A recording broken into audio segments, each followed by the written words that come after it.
Welcome back. Arthur Brooks, the president of the American Enterprise Institute and author of the new best-selling book, The Conservative Heart: How to Build a Fairer, Happier, and More Prosperous America, joins us to talk about a number of things, but notably the coming debate of, well, virtually the entire Republican field in one piece or another, and whether the conservative heart will feature in that conversation. Arthur Brooks, welcome back. It's great to have you with us, sir. Thank you, Frank. Wonderful to be with you. So this book is getting a lot of attention, and properly so. It's a very thoughtful, very engaging way of looking at how conservatives can think about and discuss and, well, sell their program to people who are accustomed to thinking others have a better, more compassionate conservatism, or at least more compassionate heart. What is your take on how this is now being internalized by the Republicans, from whom we'll hear more tomorrow night? It's a great question, and it's something I've given a lot of thought to. To begin with, a number of the candidates who will be up on stage tomorrow night in Cleveland have read the book, which is good, and I've discussed it with a lot of them, probably most of them, as a matter of fact. But we are in a very interesting moment in the way that this is playing out in presidential politics. This is something that happens very often in American presidential politics. There's a mischaracterization of what it means to be a leader insofar as presidential candidates will look at polls and ascertain the mood of the American public and reflect that as a matter of leadership. Well, that's not leadership. That's followership. Right now, Americans all over the country are frantic and frustrated and fearful and angry because of the lawlessness, because of the lack of foreign policy, because of the insecurity in our nation that's come from 7 years of the Obama administration. And when presidential candidates look at that and see the fear and frustration and anger, and they reflect that in an angry tone, when Republicans become the anger party to reflect the frustration of American conservatives, they're following. Now, this is a really big problem for conservatives, because I can guarantee you, Frank, if they persist, and any of them persist in doing this, they will lose in 2016. Now, you're the biggest expert I know on Ronald Reagan, and we both know that Ronald Reagan took the anger and the frustration and fear of the American public in the late 1970s and pivoted it to becoming the party of aspiration, and that's why he won. He looked at a better world, a world that was afraid of the Soviet Union, and made a better world that looked more free for everybody. He looked at the poverty and malaise in the United States and looked for a better country for all Americans, because he believed that everybody was an asset. And when I hear any presidential candidate say to disparage immigrants, to say that people he disagrees with are dummies, that people in the government are all incompetent, that's the anger party, and that party will lose. Yeah. Surely there is a way to talk about this in a manner that bespeaks this conservative heart, this happy warriorhood, if you will, that you're approaching and recommending, that makes it clear that there are problems with immigrants, aliens coming here unlawfully, or coming here for the purpose of taking down our country, as I think there's no question some are, and yet not lump everybody into a rubric that is offensive to people that you don't want to sound ugly or heartless to. Have I got that right or not? You're absolutely right. I think that everybody agrees, everybody who's thinking about it agrees, that legal immigration is not a problem for the United States. On the contrary, legal immigration is one of the great sources of strength for this country, and the reason that virtually everybody listening to us right now has had his or her family in this country.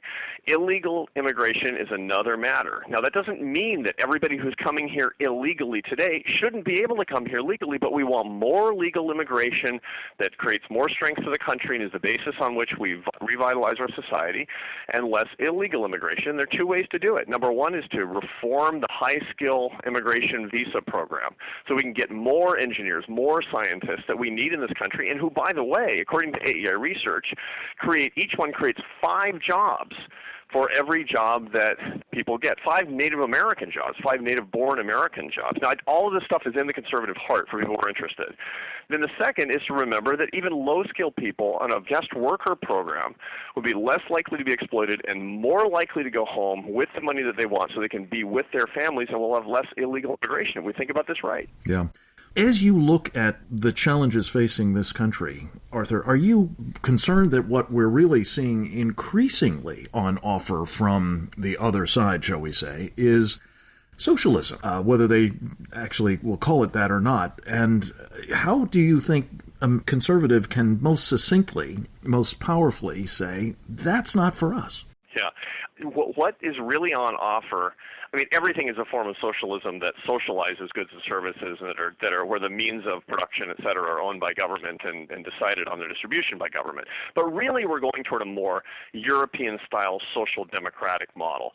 And a lot of conservatives despair about this. They look at this and they say, how can you compete with free stuff? I mean, I've heard this all throughout my career. How do you compete with free stuff? And the answer is simple. You compete with free stuff with aspiration. That's how you do it. Now, in the conservative heart, there's case study after case study of talking to real poor people who've rebuilt their lives. I've spent a lot of time, and I continue to spend a lot of time, in communities of poverty talking to poor people. I don't care if they're Republicans or Democrats. I ask, what do you need? And listening to them, and all of this stuff is chronicled, from homeless shelters in New York to actual slums in India that I'm walking around in this book, all chronicled in this book. And you never find people who say, I would prefer to have my kids see me get a welfare check as opposed to a paycheck. Nobody says it. Everybody wants to be a capitalist. People are just looking for an excuse to follow your and my ideological worldview, but you have to present it as a matter of optimism and joy and real advantage and say, I believe in you, and then be a warrior for their opportunity. Yeah. I was thinking about this the other day and hearing a lot about the argument that we now have to sort of genuflect in the other direction by talking about only Black Lives Matter, and not to get into a protracted conversation about race, but just to say, it does seem to me what you're saying, reduced to its essence, is not that Black Lives Matter or white lives or all lives for that matter, but your life matters. And I think you really have touched on the key piece of this that I certainly remember. You know a lot more knowledgeable people about Reagan than me, but I did find him to be an incredible inspiration at an early stage of my life for exactly what you say, that optimism, we can fix this, and we know how to do it better than the other side. I commend you again for this terrific work, Arthur Brooks. Let me just ask you very quickly in closing, among the other things that you and your superb organization, the American Enterprise Institute, are doing, of course, is trying to protect us against bad foreign policies and national security policies, the insecurity that you've just eloquently described, the legacy of the Obama administration. In 30 seconds, how do you see the conservative heart applied to the Iran deal? I see it with a jaundiced eye. The Iran deal is a bad deal. If you look at the work done by my colleague Danielle Pletka or Michael Rubin, they talk chapter and verse about what's the problem with this particular deal.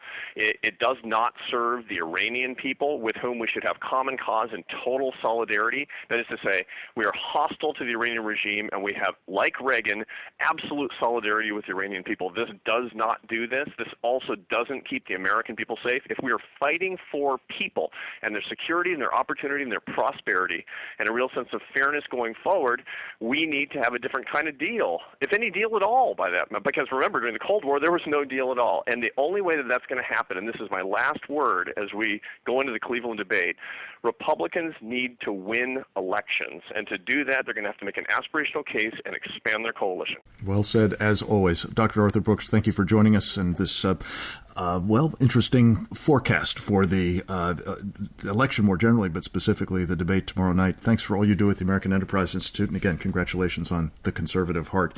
I hope the rest of you will join us again tomorrow. Same time, same station. Until then, this is Frank Gaffney. Thanks for listening.